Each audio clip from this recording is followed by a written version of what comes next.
आज हम लोग ये सीखेंगे कि यदि हमारे पास कोई वेक्टर है तो उस वेक्टर का डायरेक्शन पढ़ने का क्या तरीका होता है फिजिक्स में।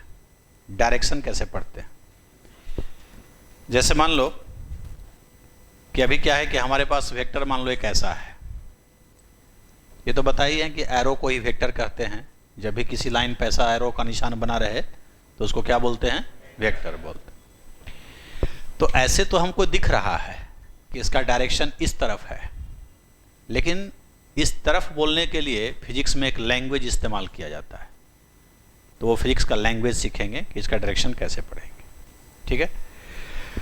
अब देखो बच्चा लोग, एक बात दिमाग में बिठा लो कि फिजिक्स में कहीं पर भी आज के बाद यदि तुमको डायरेक्शन पढ़ना हो तो हमेशा दिमाग में ही रखो कि हमको एंगल बताना है। क्या बताना है?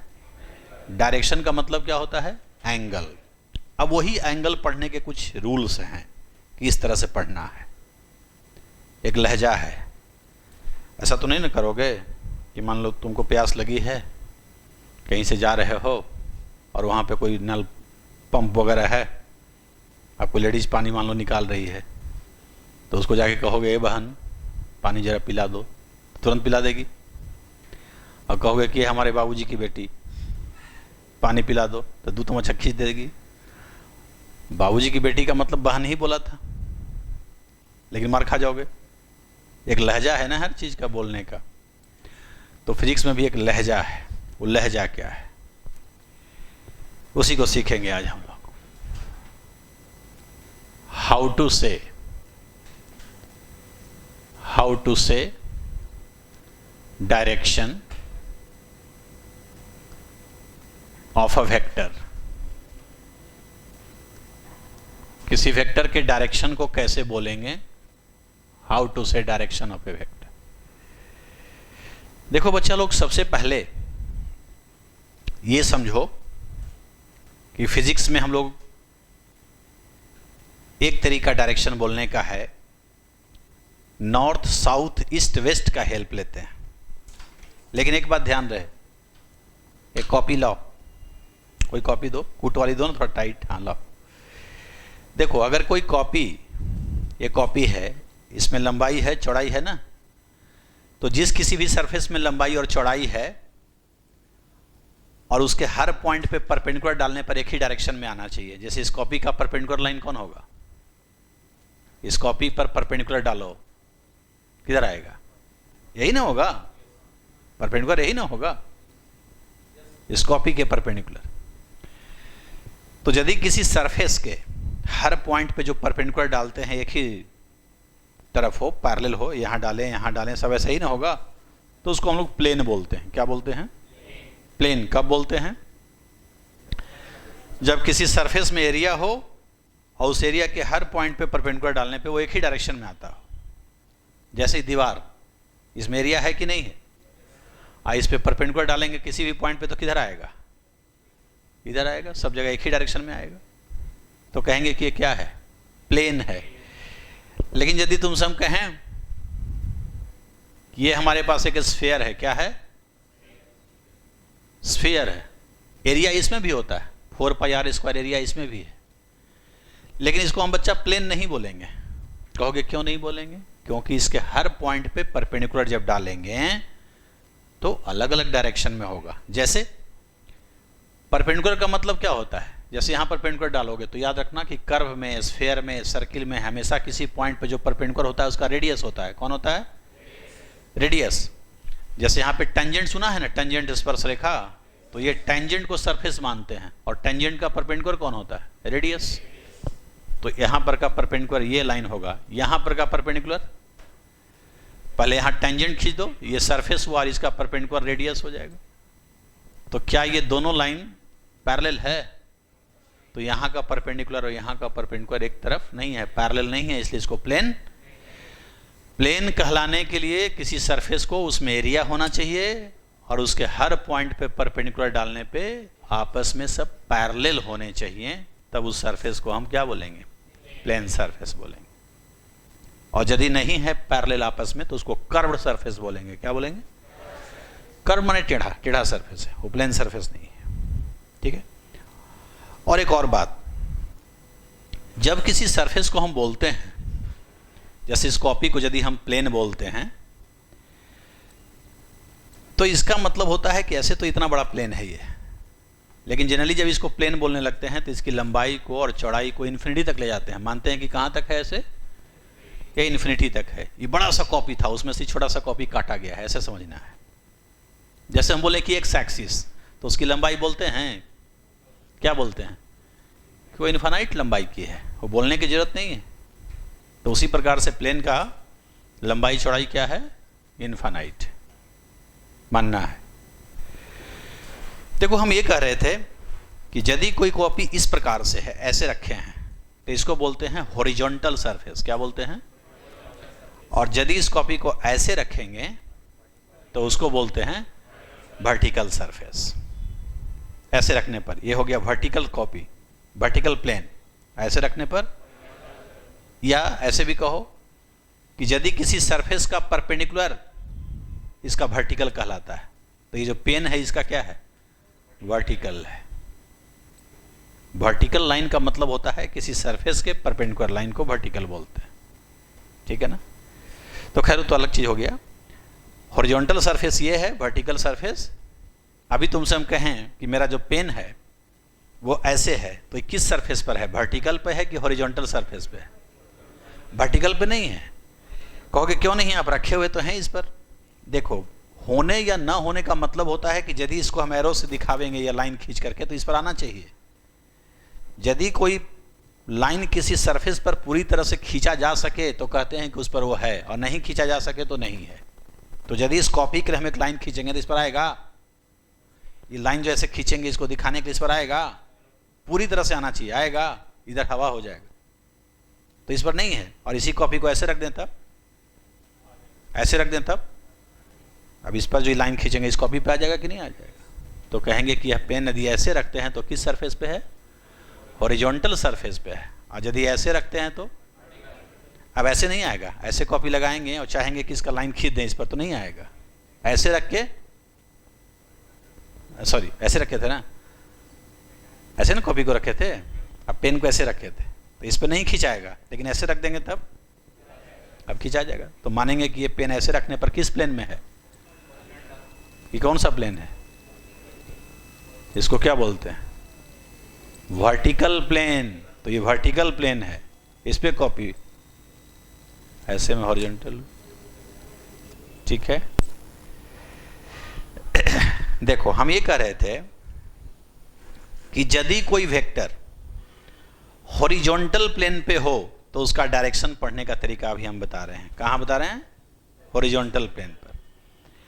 अब जैसे मान लो 3-4 पेन दो, समझो बड़ी बात हो रही है, और दो।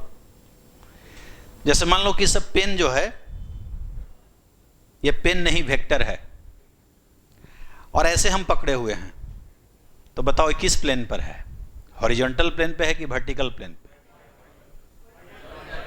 अरे वर्टिकल पे कैसे होगा यार, वर्टिकल माने कॉपी को ऐसे रखना। तो ऐसे रख के तीनों पेन को खींचो तो इस पे खींचा जाएगा। इस तीनों पेन के लिए 3 लाइन मारो, तो ऐसे लाइन मारोगे तो आ जाएगा कॉपी पे। तो इस पर हुआ, कब आएगा?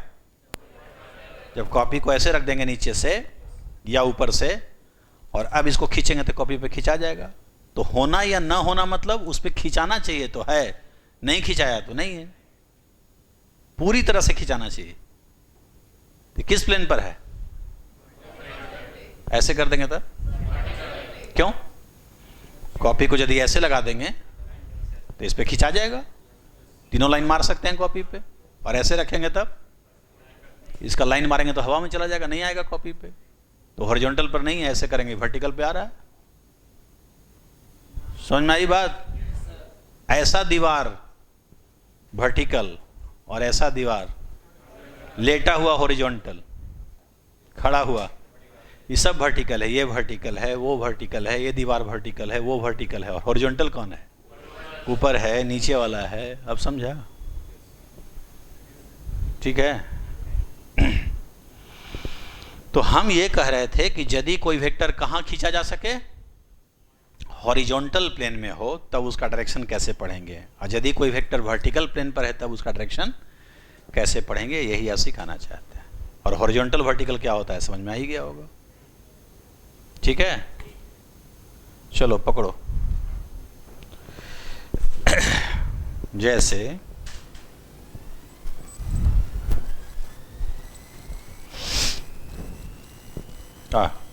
पूरे मिटा दिए, क्या लिखे थे? हाउ टू से डायरेक्शन ऑफ अ वेक्टर। किसी वेक्टर का डायरेक्शन कैसे पढ़ेंगे, किस कंडीशन में? इफ वेक्टर लाइज ऑन, कहां रहे? Lies on horizontal plane. कहां लाई करे? हॉरिजॉन्टल प्लेन का मतलब हुआ कि कॉपी को लिटा देना है, और उस पर यदि हम खींच सकते हैं तो हॉरिजॉन्टल प्लेन पे, नहीं खींच सकते हैं तो वर्टिकल प्लेन पे। ठीक है,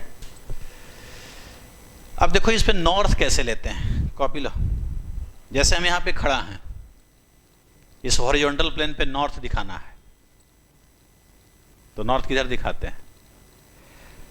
लोग बोलता है कि ऊपर। ऊपर नहीं, ये नॉर्थ नहीं होता है, कभी नहीं होता है।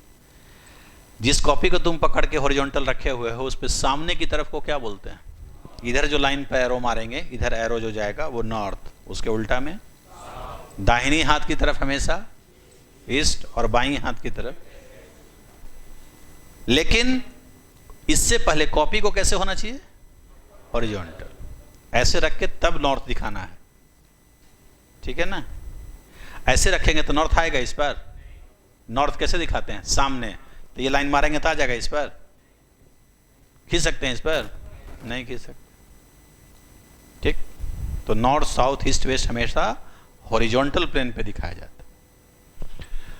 अब देखो मेरा तो बोर्ड क्या है, ऐसे तो लेटा हुआ है नहीं, वर्टिकल है।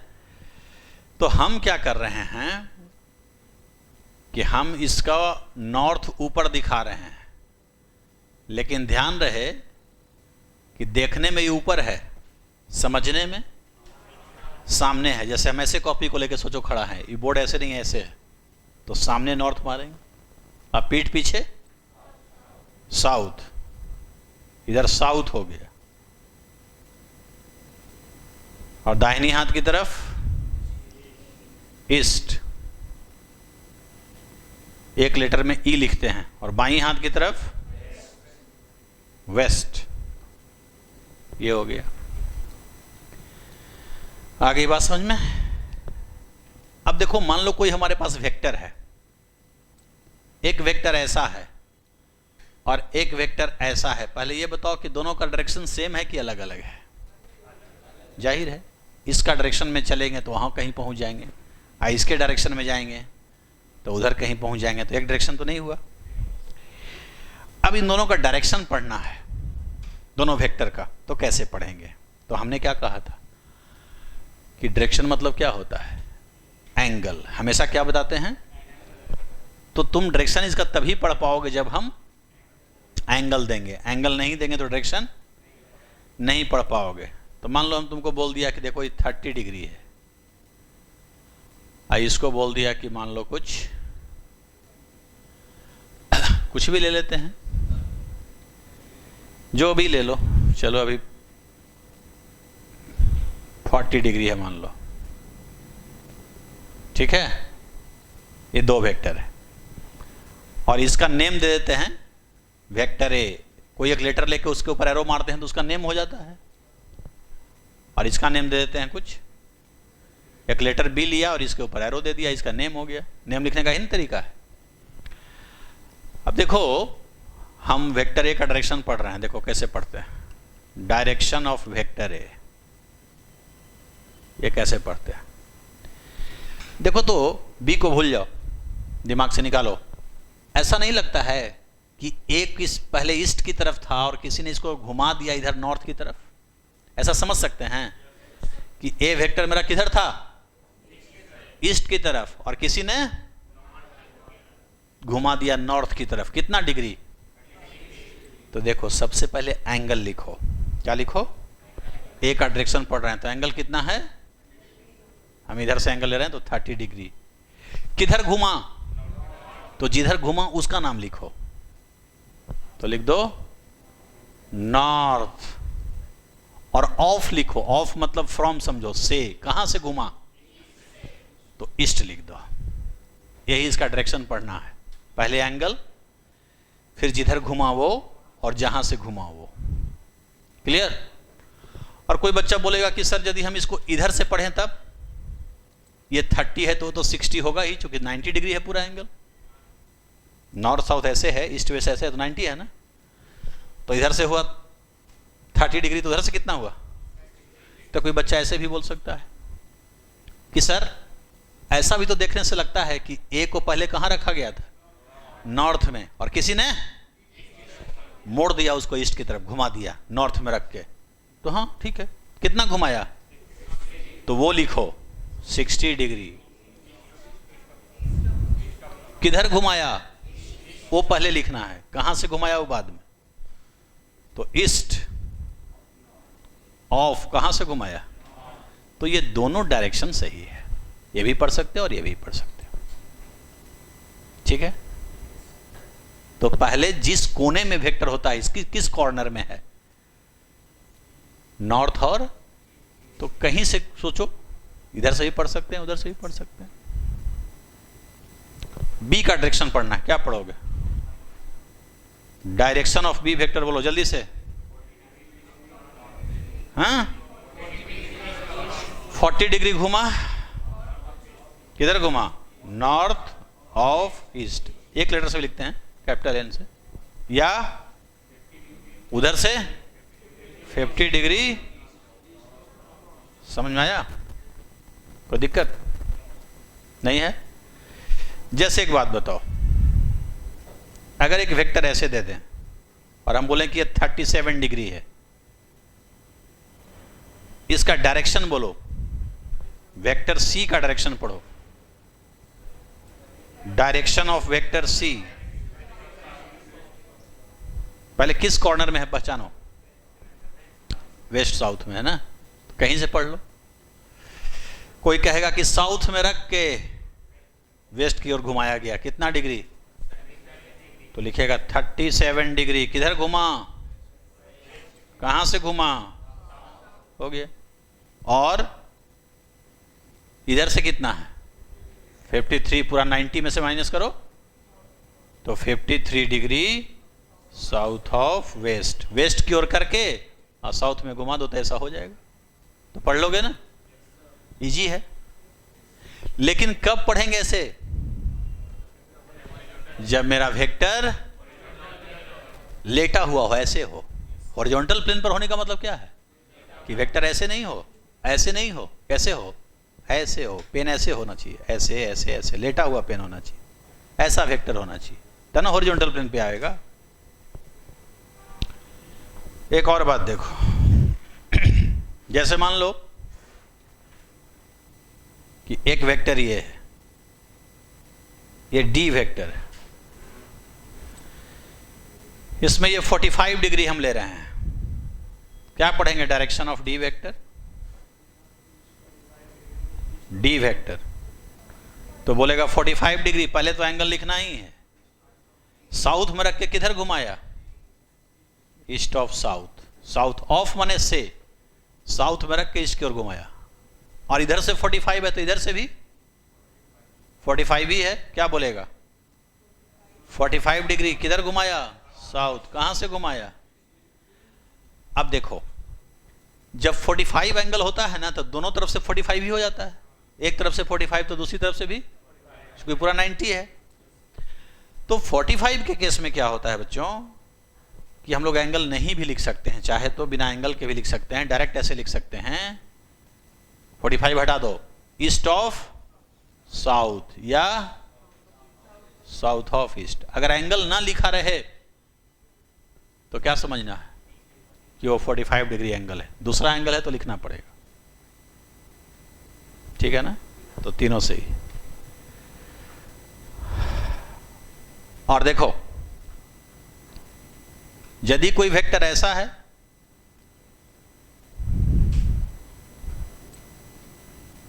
यदि कोई वेक्टर ऐसा है कि वो इधर ही जा रहा है, तो इसमें तो कोई दिक्कत ही नहीं है, ये तो डायरेक्ट एरो किधर जा रहा है, तो इसको बोलते हैं डायरेक्शन, इस वेक्टर का बोलते हैं ड्यू ईस्ट। ड्यू ईस्ट माने ईस्ट की ओर, इधर रहेगा तो ड्यू नॉर्थ, ड्यू माने ओर, किस ओर, तो कोई आदमी इधर जा रहा है तो क्लियर है कि ईस्ट में जा रहा है। लेकिन यदि ऐसे जा रहा है तो न ईस्ट में जा रहा है न नॉर्थ में, तो एंगल जानेंगे तब डायरेक्शन पढ़ेंगे, ठीक है ना, ये बातें होती है। लेकिन ये जरूर ध्यान रखना है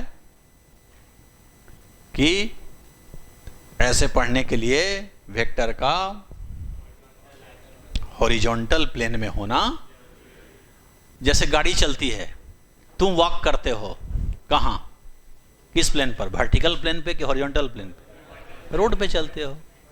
गाड़ियां रोड पे ऐसे चलती है, ये लेटा हुआ सरफेस क्या है, तो गाड़ी का डायरेक्शन बताना हो, उसके मोशन वगैरह में, वेलोसिटी वगैरह में, या डिस्प्लेसमेंट वगैरह बताना हो, तो ऐसे केस में पढ़ सकते हैं ऐसे। लेकिन वर्षा का डायरेक्शन ऐसे पढ़ सकते हैं कि नहीं, वर्षा हो रही है तो वर्षा कैसे होती है, ऐसे होगी, चाहे ऐसे होगी, चाहे ऐसे होगी, तो क्या ये हॉरिजॉन्टल प्लेन पे आएगा। मान लो ऐसे वर्षा हो रही है, तो ऐसे कॉपी रखेंगे तो ये लाइन खिंचाएगा कॉपी पे, तो कभी भी वर्षे का डायरेक्शन ऐसे नहीं पढ़ेंगे, गलत हो जाएगा, क्योंकि वर्षा हॉरिजॉन्टल प्लेन में नहीं आएगी। हवा, हवा जो बहती है हमेशा कैसे चलती है, ऐसे आती है, इधर से आती है, चाहे इधर से आती है, चाहे ऐसे आती है, हॉरिजॉन्टल चलती है। तो विंड का डायरेक्शन यदि पढ़ना हो तो ऐसे पढ़ सकते हैं, गाड़ी का मोशन हो रहा हो तो ऐसे पढ़ सकते हैं, आदमी चल रहा हो ऐसे पढ़ सकते हैं। चिड़िया का डायरेक्शन, चिड़ियाएं जब उड़ती है, वर्ड्स जब फ्लाई करती हैं, पढ़ भी सकते हैं। अब मान लो कोई वर्ड ऐसे उड़ रही है, तो ये तो कॉपी पे नहीं आएगा ना, लेकिन सीधे ऐसे उड़ रही है, ऐसे ऐसे उड़ रही है, तब तो इस कॉपी पर ये लाइन खिंचा जाएगा, तो ऐसे पढ़ सकते हैं। अरे बोल तक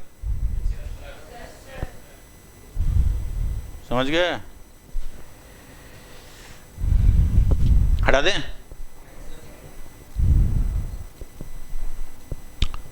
चलो, तो एक तरीका तो ये है बच्चों, कितना एंगल है, किधर घुमा है और कहां से घुमा है, और नॉर्थ लेना है हमेशा फ्रंट में, आगे, ठीक है। हमारे बोर्ड पे ऊपर दिखाई दे रहा है, लेकिन वह है ऐसे ऐसे। अब हमारे पास ऑप्शन ऐसे मारने का नहीं है, इसलिए ऊपर दिखा दिया।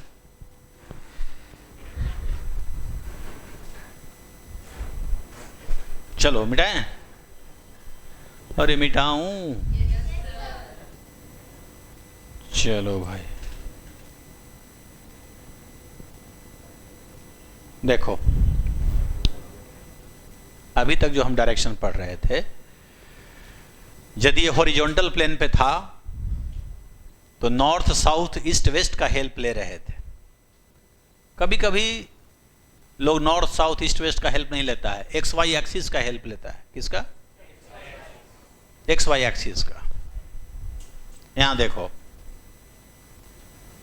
जैसे मान लो ये मेरा पॉजिटिव एक्स एक्सिस है और ये मेरा पॉजिटिव वाई एक्सिस है, ये वाई एक्सिस है और ये एक्स एक्सिस। एक्स वाई मानने का रूल जानते हो? उसका भी एक रूल है, किसी भी तरफ तुम पहले एक्स मान सकते हो, कोई दिक्कत नहीं है। जनरली इधर मानते हैं लेकिन कोई दिक्कत नहीं है, उल्टा भी मान सकते हैं, इधर भी एक्स मान सकते हैं। तो एक्स मानने में कोई रूल नहीं है। अब रूल है कि उस एक्स को 90 डिग्री से घुमा दो एंटी क्लॉकवाइज, घड़ी की उल्टी दिशा में। जिधर उसका एरो जाएगा वही वाई होगा, पॉजिटिव वाई वही होगा। तो जैसे हमने एक्स इधर माना, ठीक, बोर्ड पे, अब इसको एंटी क्लॉकवाइज घुमाएंगे, घड़ी के उल्टा। तो बोर्ड पे घुमाना चाहते हैं, बोर्ड पे घड़ी रखो, घड़ी कैसे घूमती है उसका सुई? ऐसे क्लॉकवाइज। और हमको घुमाना है तो एंटी क्लॉक घुमाएंगे तो एरो इधर चला जाएगा, तो ये पॉजिटिव वाई हो गया। ऐसा नहीं है कि तुम किधरों प्लस वाई मान लोगे। रूल ये है कि पहले आप एक्स किसी तरफ मानिए, अब जिस सरफेस पे आप खींचना चाहते हैं उस पर घड़ी रख के देखिए कि घड़ी के उल्टी दिशा में एक्स को घुमाना है, जिधर उसका एरो जाएगा वो पॉजिटिव वाई होगा। ठीक है, और फिर आगे चल के सिखाएंगे पॉजिटिव जेड कैसे मानते हैं। अभी जेड की चर्चा हम नहीं कर रहे हैं। 3 एक्सिस लेते हैं ना, एक्स वाई जेड। अब आ जाओ, मान लो कि ये मेरे पास कोई वेक्टर है, ऐसे इस डायरेक्शन में है कोई वेक्टर, और इसका हमको डायरेक्शन पढ़ना है। डायरेक्शन पढ़ना है तो फिर एक बार एंगल चाहिए। अब मान लो तुमको हम ये एंगल दे देते हैं, कुछ 30 डिग्री है, तो देखो इसको कई तरीके से पढ़ सकते हैं। कुछ लोग ऐसे बोलता है कि ये वेक्टर पहले एक्स की ओर रहा होगा। कहां रहा होगा? इसका एरो इधर रहा होगा और किसी ने इसको घुमाया और घुमा के ऐसे कर दिया है, तो माना जा सकता है कि इधर रहा होगा और किसी ने इसको घुमा दिया। तो ऐसे से ऐसे करने में कितना घुमाया? पूरा 180 होता है ना, तो कितना घुमाया? तो देखो ऐसे पढ़ा जाता है। थोड़ा यहां हट के, पहले जो रूल पढ़ाए उससे थोड़ा हट के आइए, उसी चीज को अब एक्स वाई से पढ़ना है। तो सबसे पहले तो एंगल लिखता ही है 150 डिग्री। कहां से घुमाया वो पहले? वहां ऐसा नहीं करते थे, वहां कहां से घुमाया वो बाद में लिखते थे। यहां कहां से घुमा रहे हैं? किस एक्स से? एक्स 2 होता है, पॉजिटिव एक्स की ओर एरो कि निगेटिव एक्स की ओर? इधर एरो बोलते हैं निगेटिव एक्स, उधर बोलते हैं पॉजिटिव एक्स। तो किधर रख के घुमा रहे हो? तो 150 degree with positive x axis. जहां से रख के घुमा रहे हैं वो पहले लिखना है। किधर घुमाए? तो वाई नहीं लिखना है वहां की तरह। यहां लिखा जाता है कि क्लॉक घुमाए कि एंटी क्लॉक। तो इधर रख के ऐसे घुमाए, तो ऐसे माने क्या? घड़ी की निडल तो ऐसे घूमती है, तो इन एंटी क्लॉक वाइज डायरेक्शन। इसी को शॉर्ट में ऐसे लिख देगा, सिर्फ 150 degree with x axis. Book में ऐसे भी रहेगा क्वेश्चन वगैरह में। तो विथ एक्स एक्सिस लिखा नहीं कि कौन सा एक्स एक्सिस, तो खुद समझ जाना है कि positive x axis. Positive x axis से घुमाते हैं तो लिखना कोई जरूरी, निगेटिव से घुमाओगे तो लिखना पड़ेगा, लेकिन पॉजिटिव से कोई जरूरी। और यह भी नहीं लिखा कि किधर घुमाया, क्लॉकवाइज घुमाया कि, तो कुछ नहीं लिखता है तो क्या समझते हैं? Anti clockwise. अगर क्लॉकवाइज घुमाओगे तो लिखना पड़ेगा। जैसे इसी का डायरेक्शन अगर कोई इधर से पढ़े तब को कहेगा बच्चा कि नहीं सर हम एरो इधर रखे थे पहले। इधर किधर? इधर माने किधर? नेगेटिव एक्स एक्सिस की ओर, और घुमा दिए कितना? 30 डिग्री। कैसे? तो ऐसे लिखेगा कि 30 डिग्री घुमाए, किसके साथ? With negative x axis. कैसे घुमाए? इन क्लॉक। यहां पूरा लिखना पड़ेगा। अगर तुम क्लॉक वाइज नहीं लिखोगे तो लोग जानते हो क्या करेगा? उसको नेगेटिव एक्स एक्सिस की ओर रख के एंटी क्लॉकवाइज घुमा देगा। कुछ नहीं लिखना मतलब एंटी क्लॉकवाइज। तो इधर घुमा के फिगर ऐसे आ जाएगा वेक्टर का, वो समझ जाएगा वो, जबकि हम इसकी बात कर रहे हैं। ठीक, तो ये भी एक तरीका है। कोई कहेगा कि वाई से नहीं घुमा सकते हैं, क्यों नहीं? तो ऐसा भी समझ सकता है कि पहले किधर था और कितना घुमाए? 60 डिग्री। तो लिख सकते हो 60 degree with Y axis, positive Y axis in anti clockwise. तो एंटी क्लॉकवाइज लिखो भी चाहे नहीं भी लिखो। तो एक्सिस से पढ़ने का रूल है। नॉर्थ साउथ ईस्ट वेस्ट ना बोल के क्या बोलते हैं?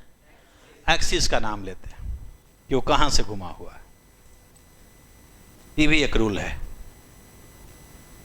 तो जैसा रूल आएगा लैंग्वेज में वैसा समझना पड़ेगा। ये भी एक रूल है, ये भी एक लैंग्वेज है। मिटा दिया जाए, समझ में आई बात? तो कॉपी में खींच के दिखाओ। अच्छा एक चीज पूछ दो, रुको, एक चीज और समझो।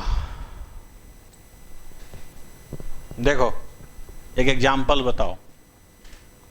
डायरेक्शन पढ़ने नहीं आया तो फिर वेक्टर में क्या आया? मान लो हम तुमसे ये कहें कि हमारे पास एक वेक्टर है, ये कोई वेक्टर डी है, ये एंगल तुमको हम दे रहे हैं 53 डिग्री का। Direction of vector D, direction of vector D बताओ क्या होगा, पढ़ के बताओ। ये तो पता ही है कि दाहिनी हाथ की ओर इधर ईस्ट है, इधर वेस्ट है, ये दिया हुआ है नॉर्थ है। चलो कौन बताएगा? हाँ, 53 डिग्री ईस्ट ऑफ, ये ना होगा। चलो 53 डिग्री ईस्ट की ओर घुमा हुआ है साउथ से। अच्छा एक बात बताओ, तब तो इसके आधार पे फिगर जब खींचेंगे तो ऐसा आना चाहिए। देखो तो जरा आता है कि नहीं। ईस्ट ऑफ साउथ, ऑफ माने से, फ्रॉम, कहां से घुमाना है? तो अपने वेक्टर को साउथ की ओर करो, पहले कर लिए। अब घुमाना किधर है? ईस्ट की तरफ। कितना डिग्री? तो 53 घुमाओगे तो ऐसे हो जाएगा ये एरो। देखो तो तुम ये वेक्टर खींच रहे हो और वहां दिया गया वेक्टर ये है, क्या दोनों का डायरेक्शन सेम है? ये सेम है डायरेक्शन। इसका डायरेक्शन ये पढ़ रहे हो और इसका फिगर खींच रहे हैं तो ये आ रहा है, जबकि तो दूसरा वेक्टर आ जा रहा है, वो तो आ ही नहीं रहा है। पहले जो हम बोले सो बताओ, ये सही है ना कि गलत हुआ? गलत हुआ।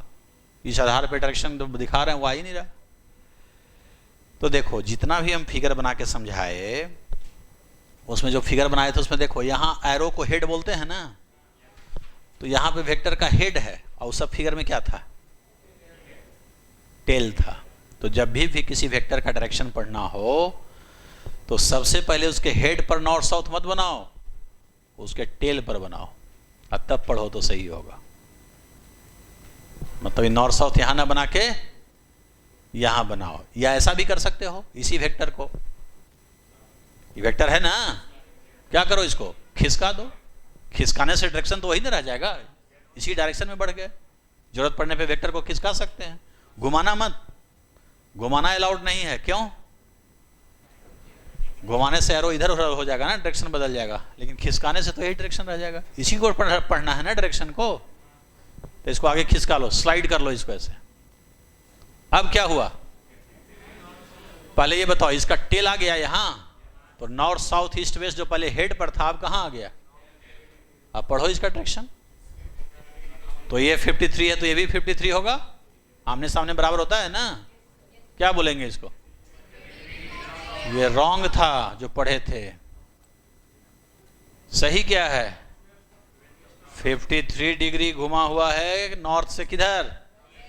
ये नॉर्थ में था, वेस्ट की ओर घुमा हुआ है, तो वेस्ट ऑफ नॉर्थ, ये करेक्ट हुआ।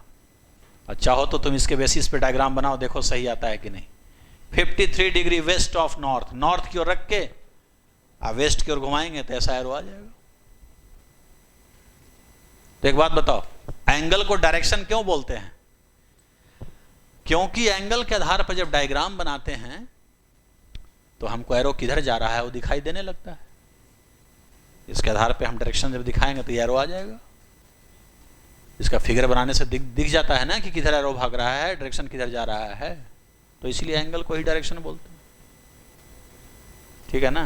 किसी को लगता है कि एंगल डायरेक्शन कैसे हो सकता है? इसलिए हो सकता है कि जरा इसका डायग्राम बना के देखो तो एरो तुमको झलकने लगेगा, दिखने लगेगा कि एरो किधर जा रहा है, डायरेक्शन किधर जा रहा है। इसीलिए इसको डायरेक्शन बोलते हैं। फिगर बनाओ कॉपी पे, sketch a vector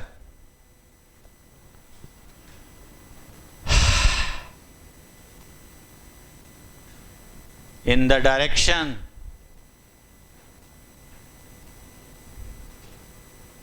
(37 degree west of north). West of north पहला क्वेश्चन यही है। दूसरा, इसका नेम भी है vector A. Vector vector A माने कोई वेक्टर है जिसका नेम वेक्टर ए है। What will be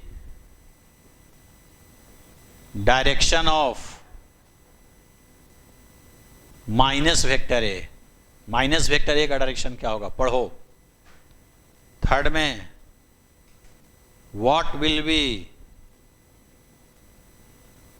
direction of two way vector. A vector का डायरेक्शन दिया हुआ है, टू वे वेक्टर का डायरेक्शन पूछा है, और माइनस ए वेक्टर का डायरेक्शन पूछा है। कॉपी में बना के दिखाओ और जल्दी जल्दी बताओ। ठीक है, चलो सबका ठीक है लगभग। देखो सिंपल सी बात है, इसमें वेस्ट और नॉर्थ की चर्चा आया है, तो सबसे पहले वेस्ट नॉर्थ दिखा दो किधर होता है। फिगर बनाओ, ये नॉर्थ और बाईं हाथ की तरफ एरो मारना है वेस्ट। हो गया। अब कहता है 37 डिग्री घुमाओ, किधर घुमाओ? ऑफ नॉर्थ में रख के वेस्ट की ओर घुमा दो, ये नहीं इसका मतलब है। तो नॉर्थ की ओर एरो कर दो वेक्टर का, और वेस्ट की ओर घुमा दो। कितना डिग्री? तो 37 में यहां पहुंच जाओगे, 90 में ना यहां पहुंचेंगे, इधर ही रह जाएंगे ना। तो ऐसा होगा, यही 37 डिग्री हो, और यही हो गया वेक्टर ए, इसी का नाम वेक्टर ए। क्लियर? और बोलो, किसका डायरेक्शन बोल रहा है? माइनस वेक्टर का मतलब क्या समझाए थे कि जब किसी वेक्टर के नेम में माइनस लगता है तो क्या करता है? केवल एरो को उल्टा कर देता है, वैल्यू वही रहता है, लेंथ वही रहेगा। 20 सेंटीमीटर का मान लो है तो 20 सेंटीमीटर रहेगा, एरो केवल उल्टा हो जाएगा। तभी एरो जो इधर है किधर हो जाएगा? इधर हो जाएगा। और एरो जब भी मारते हैं तो लास्ट में, तो इधर मतलब यहां नहीं मारेंगे। किसी भी लाइन पर जब एरो मारते हैं, जैसे यहां मारना है तो इधर मारेंगे, चाहे यहां मारना है तो इधर मारेंगे, लास्ट में मारते हैं। तो इसके एरो को उल्टा करना है, मतलब इधर करना है, तो कहां एरो मारेंगे? यहां, यहां। और जैसे ही यहां एरो मारेंगे तो क्या होगा? ये नॉर्थ साउथ ईस्ट वेस्ट इसके हेड पर आ जाएगा। और डायरेक्शन पढ़ने के लिए क्या पढ़ाए थे कि टेल पे होना चाहिए। तो क्या करेंगे? इसके एरो को पहले उलट दिया, ये माइनस ए हो जाएगा, इसको खिसका दिए, ऐसे खिसका दिए। ये समझ में आया सबको कि नहीं आया समझ में? एरो को उल्टा करके आगे खिसका दिया। आगे क्यों खिसकाया? क्योंकि यहां टेल रहना चाहिए, तब पढ़ा जाता है डायरेक्शन। चलो ये 37 है तो ये कितना होगा? 37 डिग्री। क्या पढ़े डायरेक्शन बोलो? कितना घुमा हुआ है? 37 डिग्री। किधर घुमा हुआ है? ईस्ट से। किधर से? क्या लिखेंगे? डायरेक्शन ऑफ माइनस वेक्टर ए, बोलो 37 degree east of south. Solve हो गया। समझ में आ गई बात? नेक्स्ट, किसका डायरेक्शन पूछा है? हैं? क्या बताए थे कि जब भी किसी वेक्टर में कोई नंबर मल्टीप्लाई हो तो नंबर जितना मल्टीप्लाई होता है वैल्यू उतना गुना हो जाता है, और प्लस नंबर मल्टीप्लाई होने से डायरेक्शन जो पहले था वही रह जाएगा, माइनस मल्टीप्लाई होने से उल्टा हो जाता है। तो 2a क्या है? 2 क्या है? पॉजिटिव है, मतलब डायरेक्शन जो a का था वही रह जाएगा, केवल वैल्यू दुगना हो जाएगा। मतलब 2a का जो एरो होगा वो इसका डबल हो जाएगा, इतना बड़ा एरो हो जाएगा, ऐसे हो जाएगा वो। ये 2a हो गया, इसका जस्ट डबल हो जाएगा, एरो का डायरेक्शन यही रहेगा। लेकिन -2a होता तब तो ये डबल तो होता ही, और एरो जो इधर है वो इधर हो जाता है, यही ना होता है। तो डायरेक्शन चेंज कर गया कि वही रह गया? उधर ही रह गया ना। तो यही पढ़ लेंगे जो पहले पढ़े थे। कहाँ पढ़े थे? ए का क्या डायरेक्शन था? ए का था ना डायरेक्शन, यही तो है, इसको पढ़े थे ना, 37 डिग्री वेस्ट ऑफ नॉर्थ। तो 37 डिग्री वेस्ट ऑफ क्या?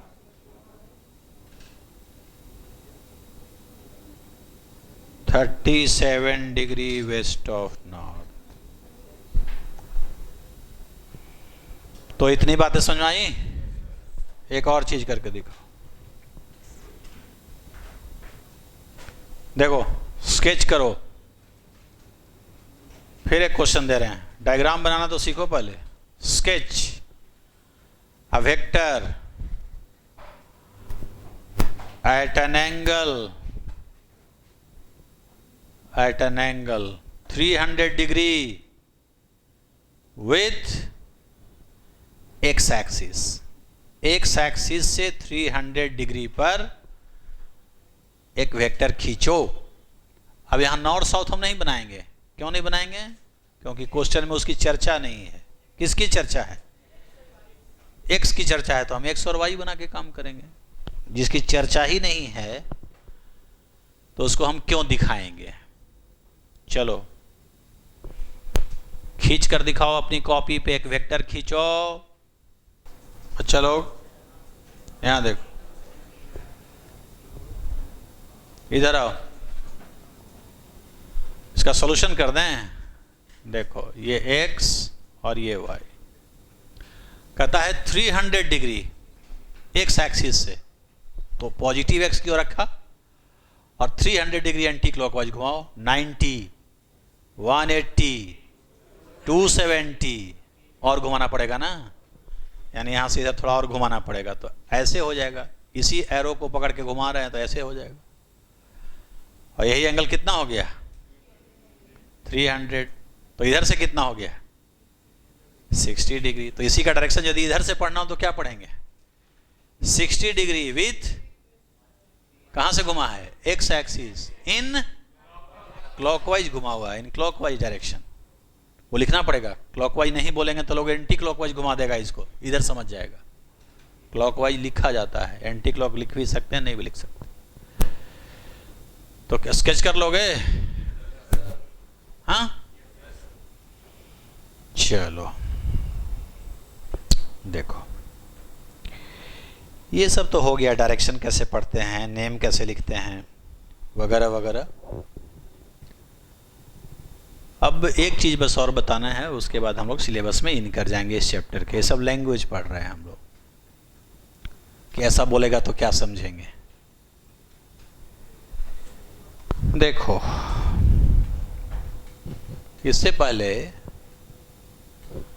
कि हम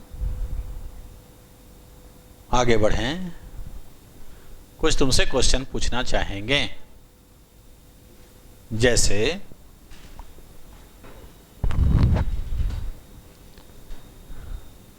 आइडेंटिफाई करो, identify types of vector. Types of vector, वो किस टाइप का है? बहुत सारा टाइप का नाम बताए थे ना, तो टाइप्स ऑफ वेक्टर का नाम बताना है। फर्स्ट फिगर में है एक वेक्टर ये है और एक वेक्टर ये है। दूसरा फिगर है, एक फिगर ये है और एक फिगर ये है।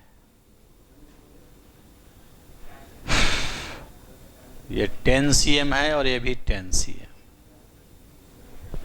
तीसरा फिगर है, एक वेक्टर ये है तो एक वेक्टर ये है। चौथा फिगर है,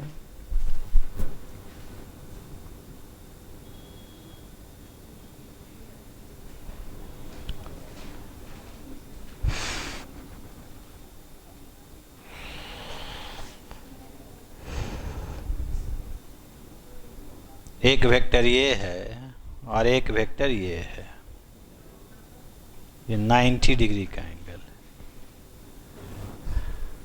नाम बताओ।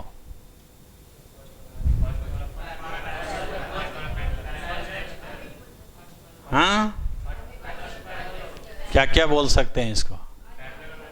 आंसर में क्या क्या दे सकते हैं? ए का क्या आंसर है? सबसे पहले डायरेक्शन सेम है, अब वैल्यू बराबर, लेंथ बड़ा छोटा है तो लेंथ ही ना वैल्यू होता है। तो सेम डायरेक्शन रहने पर पैरेलल तो बोलते ही हैं, और अनइक्वल भी है।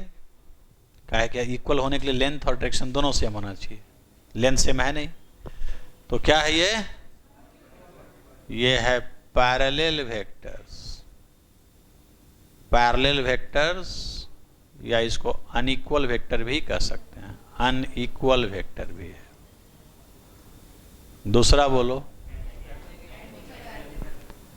डायरेक्शन जब वेक्टर का अपोजिट होता है, उल्टा, तो एंटी पैरेलल होता है।